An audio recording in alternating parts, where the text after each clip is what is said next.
સરકારને આંખ નથી, સરકારને કાન નથી, સરકારને જીવ નથી અને સરકારને હૃદય નથી. આવું હું એટલા માટે કહું છું કે આપણે કોઈ ઘટનામાંથી કશું શીખતા નથી અને માણસ કીડી મકોડાની જેમ માર્યો જાય છે. વડોદરાની મહીસાગર નદી ઉપરનો પુલ અચાનક તૂટી પડે છે અને એક પછી એક વાહનો નદીમાં ગરકાવ થઈ જાય છે અને વાહનોમાં માણસ હતા તેની ક્યાં કોઈને કિંમત છે.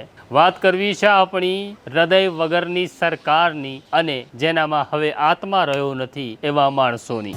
વૈષ્ણવજન તો તેને કહીએ જે પીડ પરાઈ જાનાને રે.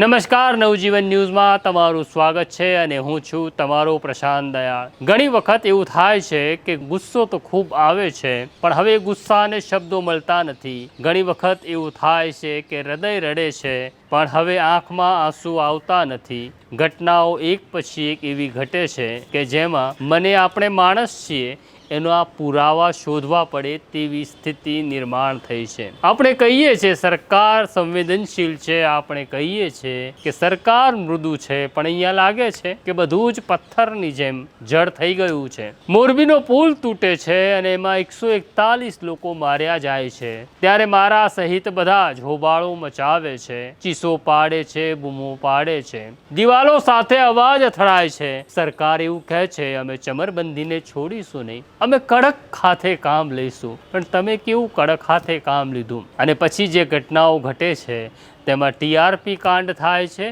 કે પછી હરણીનો બોટ કાંડ થાય છે અને હવે મહીસાગર ઉપર આવેલો આ ભ્રષ્ટાચારનો બ્રિજ ધરાશય થાય છે અને માણસો કીડી મકોડાની જેમ માર્યા જાય છે. જ્યારે મોરબીની ઘટના ઘટી ત્યારે સરકારે દેખાવ કર્યો કે અમે જાગી ગયા છીએ, પણ આ ઊંઘતી સરકાર હતી એ જાગી જ નહોતી. ગુજરાતની અંદર 461 પુલો આવેલા છે. આ પુલો માટે એક ઠરાવ થયો અને એવું કહેવામાં આવ્યું આ પુલોની અમે દર વર્ષે મરામત કરાવીશું, આ પુલોનું અમે ઇન્સ્પેક્શન કરાવીશું. પણ લાગે છે મરામત પણ થઈ અને ઇન્સ્પેક્શન પણ થયું, છતાં આ ભ્રષ્ટાચારનો પુલ કેમ તૂટી ગયો? તો લાગે છે આ બધું જ કાગળ ઉપર થયું. ઇન્સ્પેક્શન પણ કાગળ ઉપર, મરામત પણ કાગળ ઉપર, અને જે કાગળ જેની ઉપર ગાંધીજી છપાયેલા છે એ કાગળ આવ્યો અને ખિસ્સામાં જતો રહ્યો અને માણસ માર્યો ગયો. મોરબી હોનારત માટે લોકો માટે લડનાર જાણીતા એડવોકેટ ઉત્કર્ષ દવે આ મામલે શું કહ્યું તે પણ તમારે સાંભળવું જોઈએ. ગુજરાત રાજ્યની અંદર જે મહીસાગર નદીની ઉપર આવેલો ગંભીરા પુલ જે તૂટ્યો છે એ ખૂબ જ દુઃખદ દુર્ઘટના છે, પણ તેની સાથે it is a pure failure of system અને it is a pure failure of the people working in system.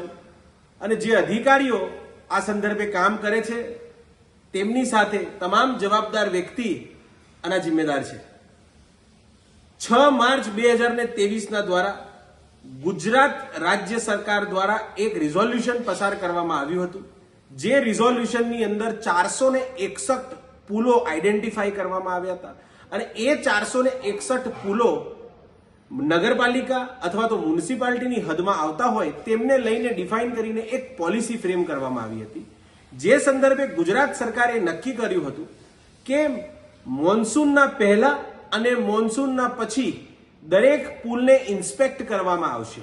અને અગત્યની વાત જે આ પોલિસીની અંદર ટાંકવામાં આવી હતી એ હતી કે પુલને ઇન્સ્પેક્ટ જે સૌ પ્રથમ કરવામાં આવશે તે ડેપ્યુટી એન્જિનિયર કરશે અને ડેપ્યુટી એન્જિનિયરે આઈડેન્ટિફાઈ કરશે કે શું આ જે પુલ છે એ ભૂકંપ સહી શકે છે, ઓવરલોડની કેપેસિટી સહી શકે છે.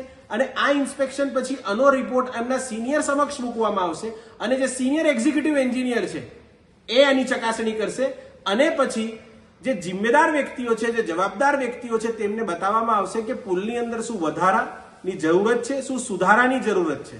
અને આખી પોલિસી જે ગુજરાત સરકારે બનાવી હતી તે RMB વિભાગની પોલિસીના અંદર એનો સમાવેશ કરવામાં આવ્યો હતો ને તે અનુલક્ષી આનું કાર્ય કરવાનું હતું. મને નવાઈની વાત લાગે છે કે આ પુલ જે પડ્યો એના પહેલા મોન્સૂનની પહેલા શું આનું ઇન્સ્પેક્શન નહીં થયું હોય આના માટે જિમ્મેદાર કોણ?